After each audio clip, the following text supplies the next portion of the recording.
Going on, everyone? Welcome back to The Missing Link. I am trying to hold my composure right now because the excitement. I'm trying not to be, I don't want to seem like a fan or nothing. You know what I'm saying? We like fans. We like fans. You know what I'm saying? I'm trying not to act like a fan. But I have DC's own Mr. DC Fashion Week sitting in front of me right now, and I'm about to interview him. So yes, I need to bring it down a notch. Bring it down a notch. Thank you so much. I absolutely love what you're doing. I love seeing your growth. I've experienced it like a proud daddy, and I'm so proud of you. Congratulations on all of your accolades, and it's a pleasure and honor for me to be here with you on your platform. So again, congratulations. Thank you. That means so much to me. Thank you so much. Because I've come a long way. You started watching me when I was down here with one or two outfits, huh? we all have our sweet beginnings, and that's what when we witness that growth, that helps us better to appreciate what's going on. And I often give this unsolicited advice to people: no matter what you're doing, how busy you are, you literally, even if it's only 30 seconds, you need to take a step back, take a deep breath, and just experience that moment. Some people are so anxious to capture it on social media and everything, and that's great too, because you have to do your marketing. But you yourself need to be present in the moment to experience your own greatness and see what other people are seeing. Absolutely. You owe it to yourself. Thank you. And I want to start this off by saying thank you, because you were the one that actually believed in me and gave me my first opportunity to showcase my collection at DC Fashion Week in 2019. Look at you now. I know. Tell Oprah I said hello. No. I sure will, honey. I sure will. We go one day all have dinner together. I'm gonna put it in the universe. When you have those 6 degrees of separation, I'm always 1 degree away. Like I wanted to meet Oprah, I met Gail. I wanted to meet Janet, I met Marlon. I met her stylist. I wanted to meet Tony Braxton. I met Tracy. Love Tracy. Rest in peace. I love Tracy. I didn't meet Tamar, so but I'm always 1 degree away from the person who I initially wanted to meet the most. But it's been great. I'm appreciative of everybody I've come across. Absolutely. I get it. Thank you. Yes. Thank you for sharing that. Absolutely. Okay. So everyone knows that on The Missing Link, I jump right in. I want to get to the nitty gritty. I want to get to the questions because I know that everyone that's watching now and will be watching the replay later is going to want to know the answers to these. And you are the only man that can give them to me. Let's go. So my very first question to you is, who is EAN Williams? I wear many hats. I'm probably undiagnosed schizophrenia, multiple personality disorder. But I am, first and foremost, the most proud title, of course, is a father of 3 adult sons, Corey, Jordan, and Ryan, which inspired my collection, International. I'm the founder and executive director of DC Fashion Week. I'm also the creative director for 3 brands, International Streetwear, which I just launched at Fashion Week. MAGNUM underwear, and of course my red carpet line, International. And I'm also, a fashion personality, so I host different events, attend social functions, have fun, fashion critic, the whole 9 yards. That's a lot. And I'm gonna it's so funny because I have a list of questions literally in front of me right now. I had all these questions. I was like, no. I was like, Sabrina, you have to ask the most important question. I had a list of questions because everyone knows I'm in the fashion industry. So we always change script. Yeah. Okay. So where are you from? Where did you grow up? Well, I'm originally from Chicago. So I still shout Chicago as my mother's side of the family. My father's side of the family was like, no, you're from Memphis. Listen to the accent. So I moved to Memphis when I was age 8. So I'm, both cities. But I've been in DC for the longest. I came here in 87. So I've been here for quite a while. But I definitely love my Chicago roots. I went back just recently for our oldest matriarch in our family passed away, and it was great seeing everybody there. Still windy cold, which is why I love fur coats and I love Chicago. That's where I get that from. But I also love my Memphis. I love my Memphis, my home country cooking and hosting people and church and all those great things. So it's a mixture of big city and country town, and I think it makes me eclectic, and I appreciate everything. So love it. Chicago, Tennessee. Yeah, I get it because I'm city country too, so I absolutely understand. We'll say town and country. That's at least that's a magazine, town and country. Right, exactly. So growing up, and because we know now that you are in the fashion industry now, but growing up, what did you want to be growing up? Well, initially, I wanted to join the Jackson Five. I didn't understand that I had to be a family member in order to do that. I liked what little Michael was doing, and I was like, I want to do that too. You know, I sat aside and watched. So I knew I wanted to be in the entertainment field. So the only way I could segue in based on the talent that I had was to model. So I started off modeling. It just took off. My first competition I entered, I won for the city of Memphis, which was great. I went in the military. I started modeling overseas in Italy because I had a unique look, you know, from most people of color they saw in Italy back then before social media. I fell in love with that. Came back here to DC. First African American male model to be signed to all the major agencies at one time, non-exclusive, because I wouldn't do that unless they could guarantee me a certain income. So I made demands that young people just didn't make in my age. And they were like, "Who do you think he is? He's crazy," you know. But it worked out. And then of course I had some doors shut in my face, which always opened the door for the next opportunity. I remember being on the set for a film I was shooting. I was acting then, and I just remember how horribly they treated the extras and the models that are on the set. And I was like, this just can't be normal. And I always said, if I was in charge, I'd be different. So my models will tell you now from this day, I'm like a father. I am strict and I have discipline, but they're treated like the superstars that they deserve to be. Hmm. Wow. Yeah. Okay, so what do you do now? You did mention a little bit about your fashion line and the name Corjor, where it came from, but what do you do now? Let everyone know Well, because you wear a lot of hats, and we need to hear them all. Well, today is DC Fashion Week. DC Fashion Week is held twice a year during the months of February and September. I take a great honor in helping other brands introduce their labels into the fashion industry, particularly women and people of color, because there's not always been opportunities for them. And after the person of color, that was important to me. So we always started DC being inclusive and diverse. And we've taken on topics in the fashion industry that other platforms wouldn't do initially, but now are all celebrating. Like we were the first major fashion week to do modesty fashion, and we did it right after 9/11, where a lot of people out of ignorance were intimidated by the Muslim community. Modesty is for everyone, but of course, predominantly it came from the Muslim community. And we would do that. Our very first fashion week, we had plus size twins. We didn't do the standard plus size of 8 and 10. My girls were 18 and 22 dress size. You know, they reminded me of the Clark sisters back in the day, and that's why I just felt so much love. They were very, very curvaceous, and it really helped them and their self-esteem because women that curvy weren't celebrated back then. So I'm very happy to be a platform to do that, and that's what took away the news. Like DC Fashion Week, that was a major headline. Uses plus size models and things like that. So we're not afraid to do things like that at all. Mm-hmm. And how many? So you have clothing lines as well. Talk to me about your clothing lines. Like, what are the names of them, and what do they entail in those clothing lines? So I started with Corjor International. I started off with a menswear designer exclusively. I was making smoking jackets, and that's just what I wanted to do. I was inspired by I Love Lucy, and Ricky Ricardo, and his smoking jacket. And I know that from my background was computer engineering. I was in the intelligence community as well. And I would make the smoking jackets and bring them to work. And I would try them on the different engineers who are from different parts of the world, Pakistan and Israel and just, Africa. And no matter who they were, how nerdy, because, we were NASA engineers, how nerdy, they would all start acting sophisticated. And I would just revel at how clothing could change the personality. And we know this as children. On the first day of school, we laid an outfit on the bed and we were ready. We're going to hit them. I saved my first day outfit for Friday. I wouldn't wear it on the first day. I wear my best outfit from the year before.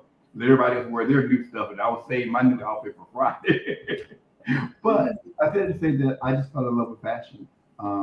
What started me as a designer was I was producing shows. I had some challenges with a designer that the last minute made demands that were not reasonable.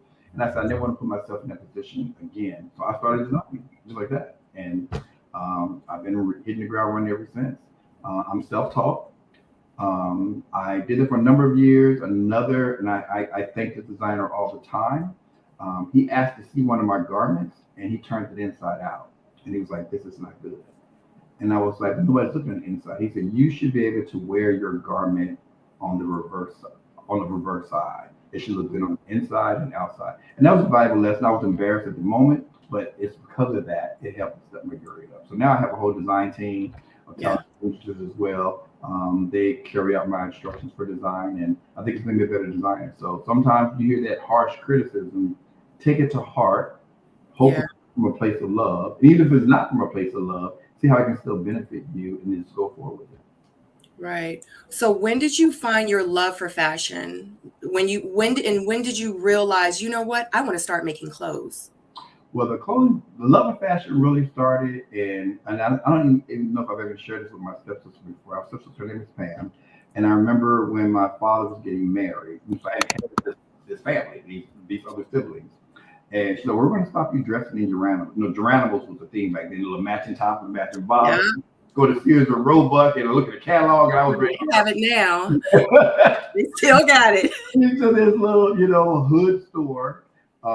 That at that time back, the time was out, Mother's Day, and little baggy pants with a little gold chain. I had that on, a little skinny tie, little Chinese slip-on shoes, and I remember wearing that to school, and the response was just like, "Oh my goodness, these what Ian has on," and I didn't know if it was a good thing or a bad thing, but it was so much positive energy coming from it. That's when I first realized that fashion makes a difference. I had this crush on this girl, and she never paid me any attention. And that day, she was like, "You look really, really handsome today." So I knew that clothes, it changed my outward appearance, it changed my confidence, and I just went with the ground running with it. I just love fashion. So that's where it first started. Right. Eighth grade. That's amazing. When did you start actually making clothes, like designing clothes, your own clothes? The brand is about all we're approaching 30 years because my oldest is 29, and so we're somewhere in there. Your Um, oldest is 29? yeah, Corey's 29, Jordan's 27, and the baby's 21, and they all turned a year older this year, starting in August. So, Honey, you look amazing. thank you, thank you, thank you, thank you. You are gorgeous.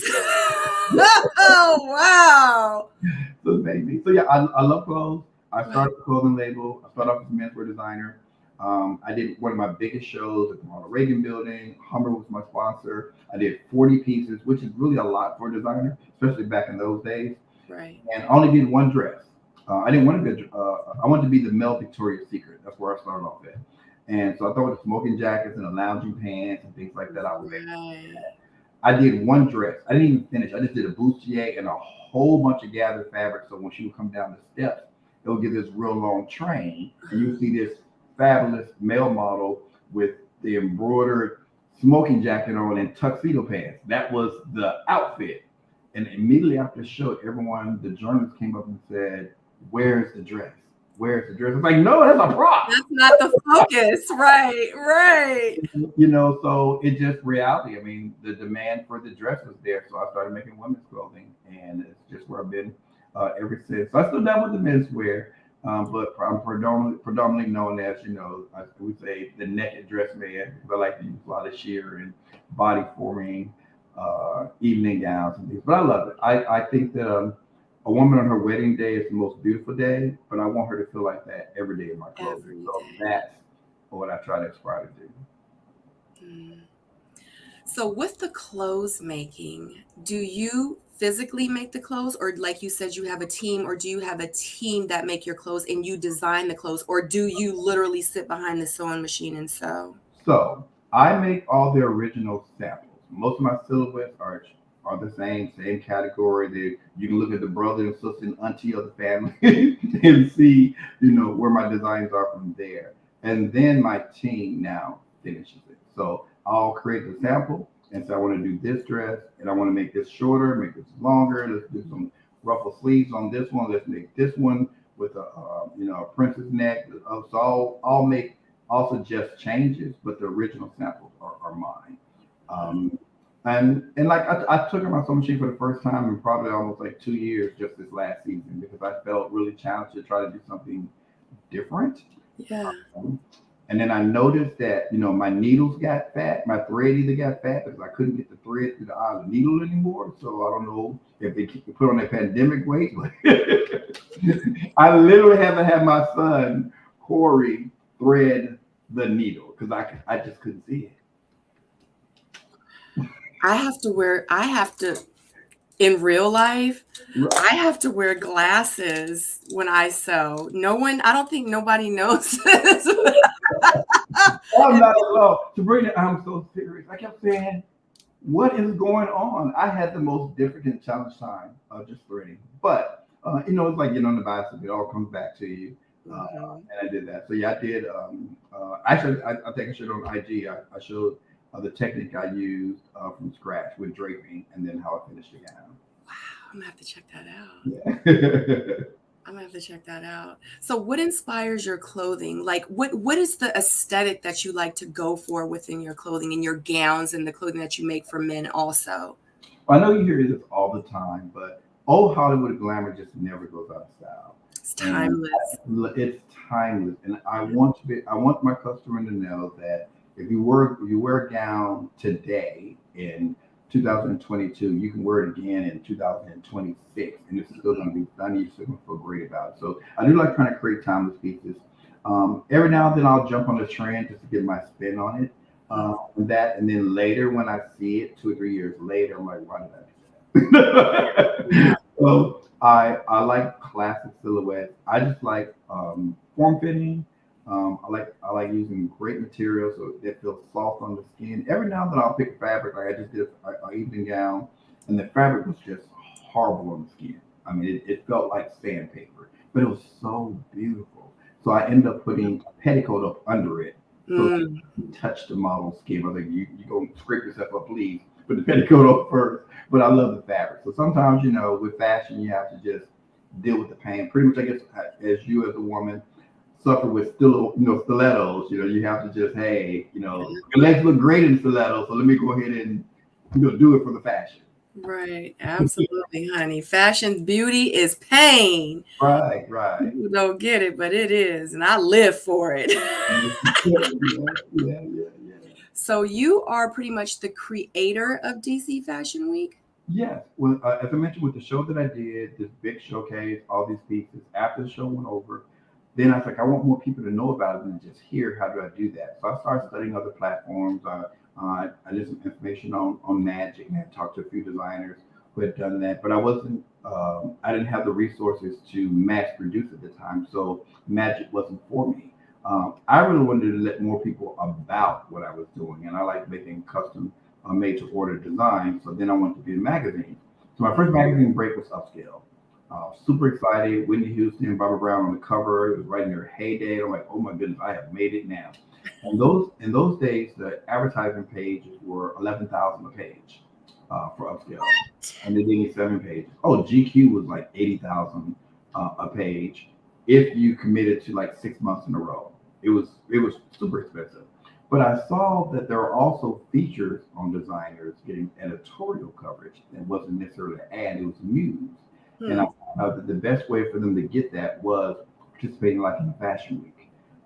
And DC didn't have one. So I went to New York, tried to do their fashion week. They came up with 6 figures for a 20-minute show. And I was like, I know everybody cannot afford to do that. So I trademarked the name so nobody would steal it from me. Right. And that's a very important business lesson that many have tried. I trademarked it and I made it a nonprofit because I was wanted to help designers who did not have those same financial resources showcase. And we try to do it at a level that competes with New York, so they don't feel like they're getting a cheaper version of it. And I think we've been very successful with that. We have seen countless designers come and tell us that they've done DC Fashion Week and some of the other and larger city platforms and did not get the same reception. So we're proud of that. I have a great, amazing team. Mm. So when did you start? When was the very first show? When did DC Fashion Week start? Launch? September 2003. So we're celebrating our 37th season in February. We execute twice a year. during February and September. We normally follow New York in terms of the fashion calendar. Normally like the third week in those months, and we just look for bigger and better things. We differ from other fashion weeks in the fact that we've always been diverse. That's one. We use a large number of models, over 100 every season. We have each showcases in a different venue that highlights DC's rich culture, which is great versus having it just in one place every day. You get to see different parts of the city, and we move around from everywhere from the National Archives, the World Bank, the Embassy of France, just the Navy Yard, the bridge. DC has a lot of exciting and unique venues, and we like showcasing them. Yeah, absolutely. So you work with almost pretty much 100 models.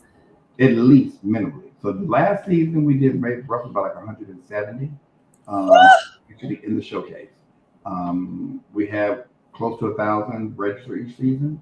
The number has stuck around 500 for a while, but this last season, I guess everybody wanted to come out since the pandemic, so we had a record number of models. It was just so challenging. I wanted to keep the number to roughly about 80, but we just had so much great talent, so many diverse looks that we just said, hey, we're going to give all them. We're going to give all the strongest people an opportunity. Right. And you'll see that it's reflected on our website. You'll see the different types of models, different ages. I think maybe our oldest model is maybe 70, and she had a body that rivaled a 15-year-old. So oh wow, amazing. See, never give up on your dreams, guys. Never.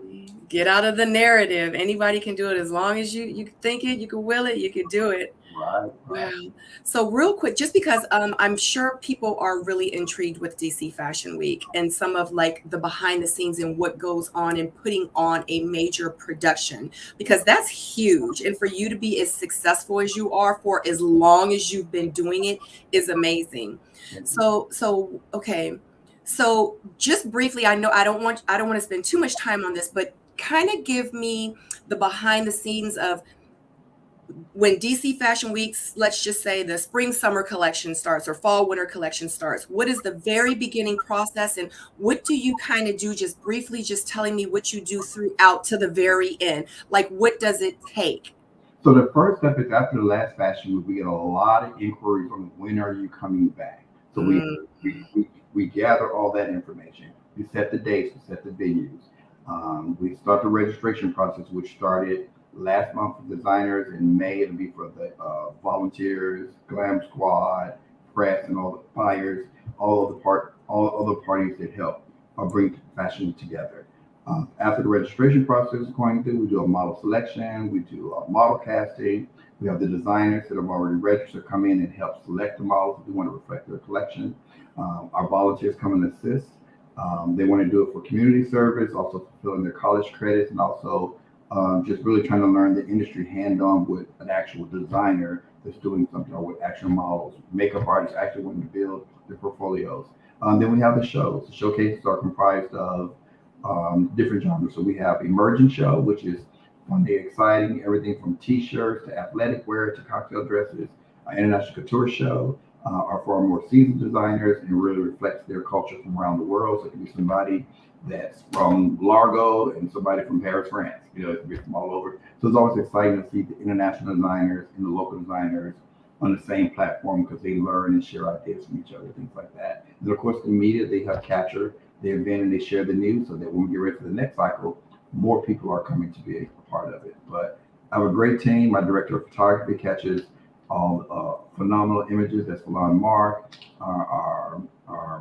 Our media partner, Shot Magazine, gets the word out about the events and the schedule. Of course, all our applications to that.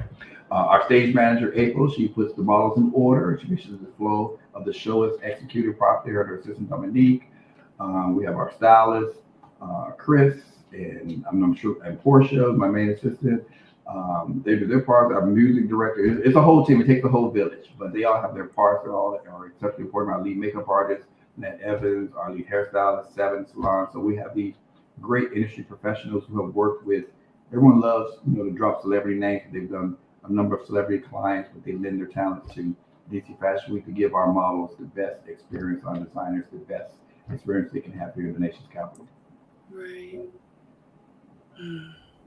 So how do you determine which designers will be in your fashion shows? Well, fortunately, we get referrals, which is great. Secondly, most designers, when they see the platform and what we've done, Hmm. those who are clearly qualified are the ones that apply.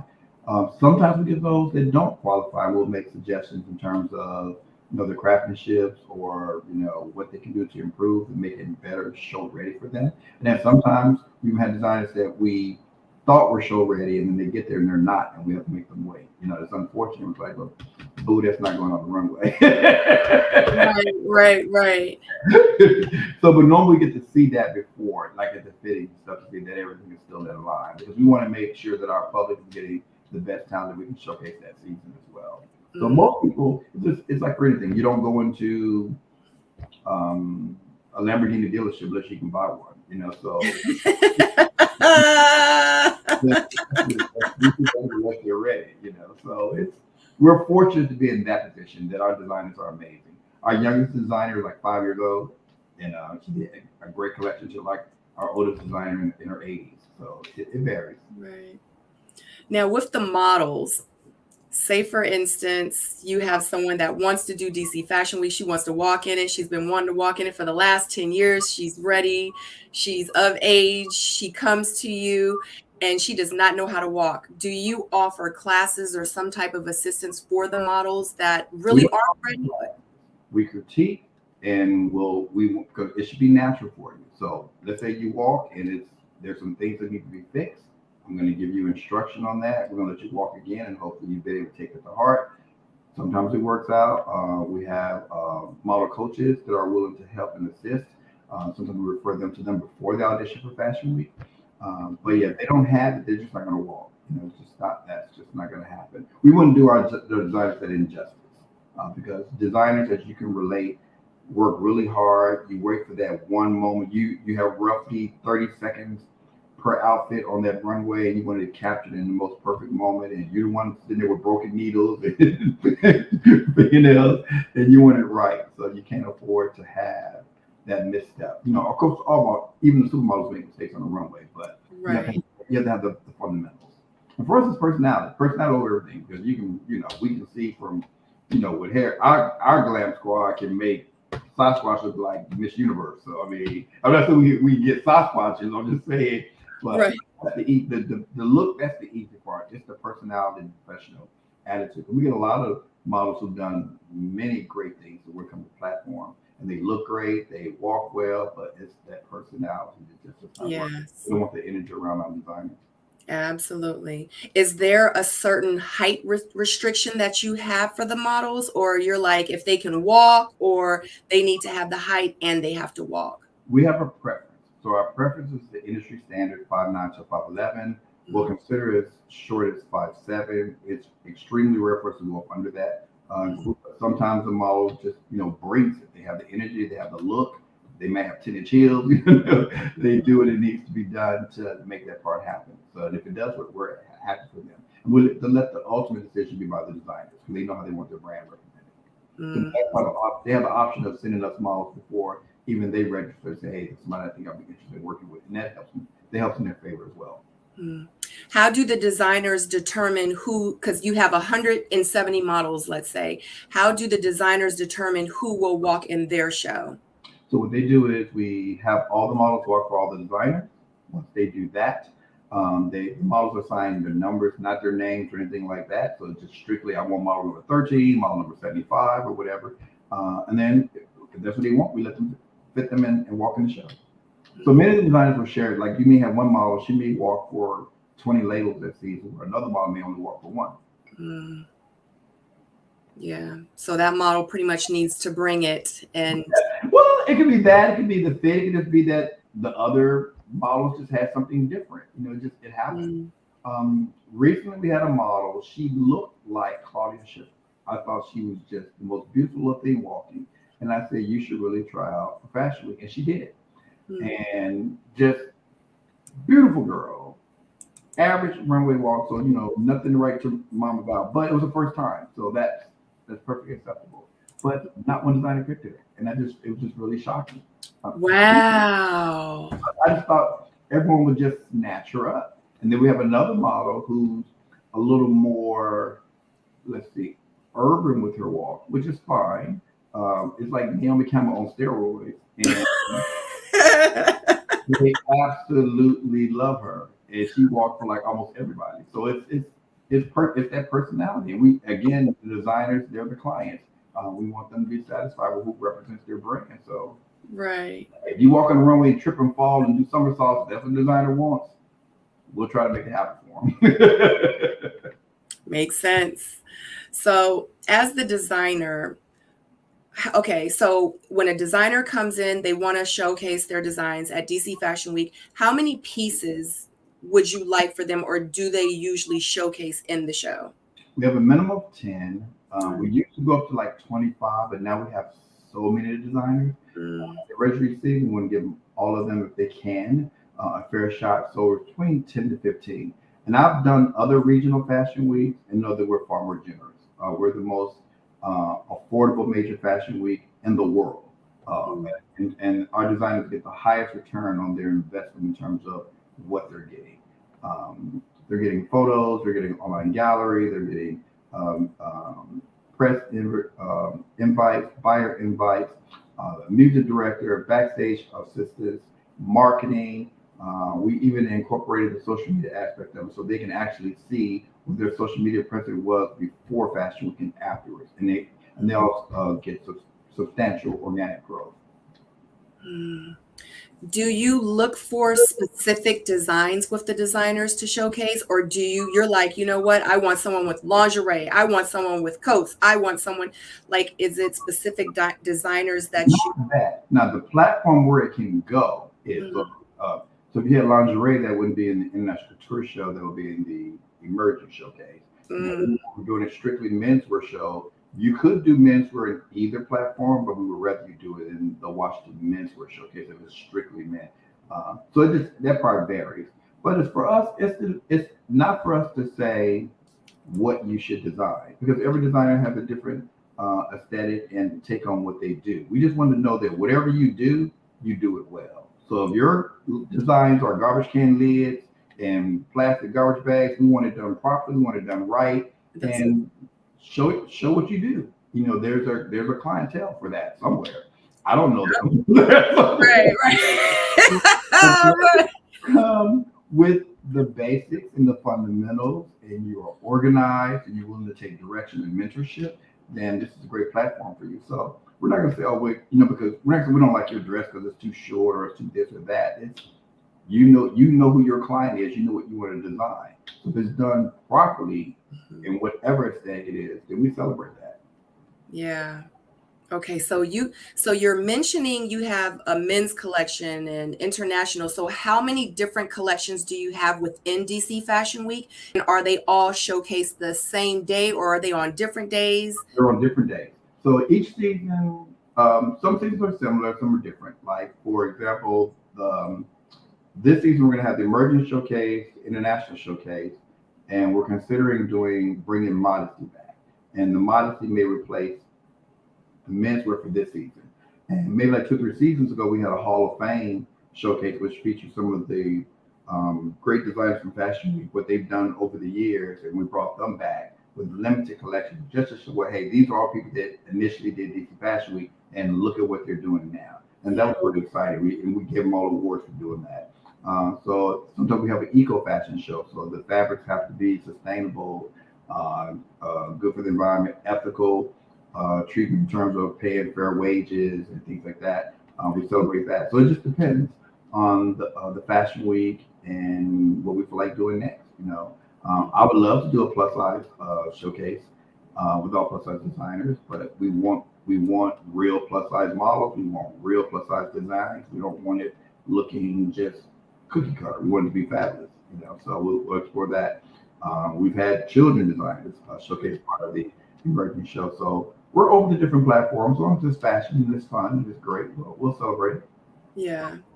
How long does Fashion Week last for you? DC Fashion Week, is it a week? Is it like for 2 weeks, or how long is it? Now we're 4 days. We used to be a week, and DC is big enough to support it, but it was like really very thin. So we decided to bring the best of the best and condense.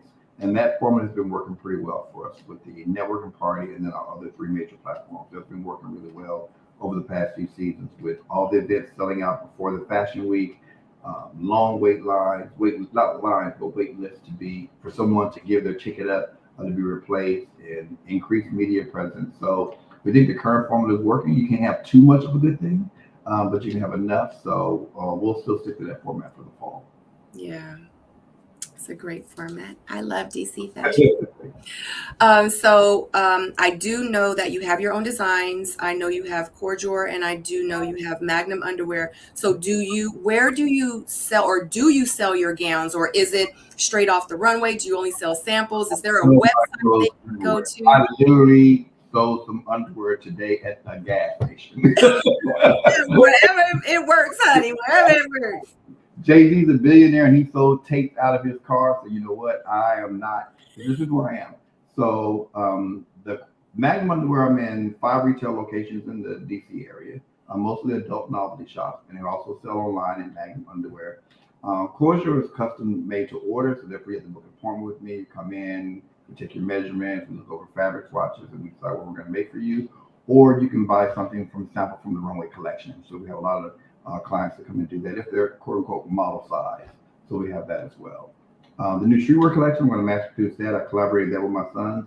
I'm actually making that huge payment today after this call, and they'll be here in about 30 days. So I already have a backlist of orders, which is what I'm going to mass produce. We're going to create a new website and have the link, and then we'll have a pre-sale before they get here at a reduced rate, and then once they arrive, they'll be the normal retail price. What kind of shoes are they going to be? Not shoes, no shoes. They're it's sportswear, so it's like sportswear. I thought you said shoes. I was getting excited. I've been trying to do shoes for a while. There's a particular design I want, and I was sending it to get trademarked, but I've not been able to get the right manufacturer to make it. So it's a little different, but I'll share with you offline. And I really want to make that happen, but it's on the back burner, but it's coming. And I think it's going to take the shoe industry by a landslide. I really do. I really do. So are you going to have a website for your sportswear? I will. It'll be corjor.com. Okay. You did say that. That's we're just going to rebuild and do that. So it'll be up, and we'll do a quote unquote website launch probably about a week or so. Right. So anyone that is interested in getting into the fashion industry, what would you tell them? Well, I first would say ask yourself why you want to do that. A lot of people want to enter things like a relationship for the wrong reason, because it looks good, but are you willing to put in the work that comes with that and the responsibility for it? Educating yourself. I'm self-taught with it. So I've made a lot of mistakes along the way. I just moved with my instinct. I trust my instincts, though. I trust my instincts. But some things I could have done easier. I could have done better at an earlier part.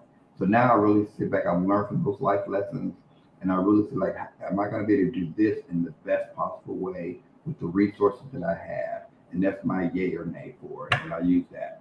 And then I flip it on the other side. If I was the client, how well would this be received for me? And that's important. So I do that. So our networking party is great for anybody that wants to be connected to fashion, whether you're a model, a photographer, a blogger, or you just want to be around pretty people. Just come to the networking party, meet people, learn what they're doing, see if there's an opportunity for you to network with them or work with them or propose to them. We've seen companies be birthed out of just a networking party. So the platform is open for everyone.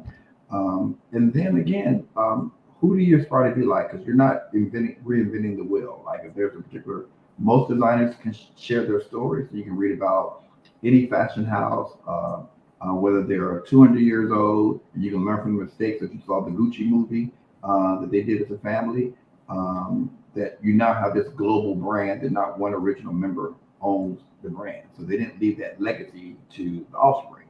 It was sold off. So, and that's important. So yeah, educate yourself and meet people and let people know in your network, this is what you want to do. You'll be amazed at what type of advice and what opportunities are right there. They just say, I never knew you did that. I never knew you wanted to do that. Yep. So how can people find Ian Williams? I'm in the witness protection program. So well, I'm definitely all over the place. On social media, I'm Mr. _ DC Fashion on Instagram. I'm still old school. I love Facebook. So I'm Ian Williams, EAN Williams on Facebook. You can see my antics there. But for our company stuff, it's official DC Fashion Week on Instagram, and it's DC Fashion Week on Facebook and Twitter. And of course, our website, dcfashionweek.org or .com or .net. We bought all of them. What? Okay. I didn't know that, but that makes sense. It took me some years in legal action to get to .com, but I got it. Wow.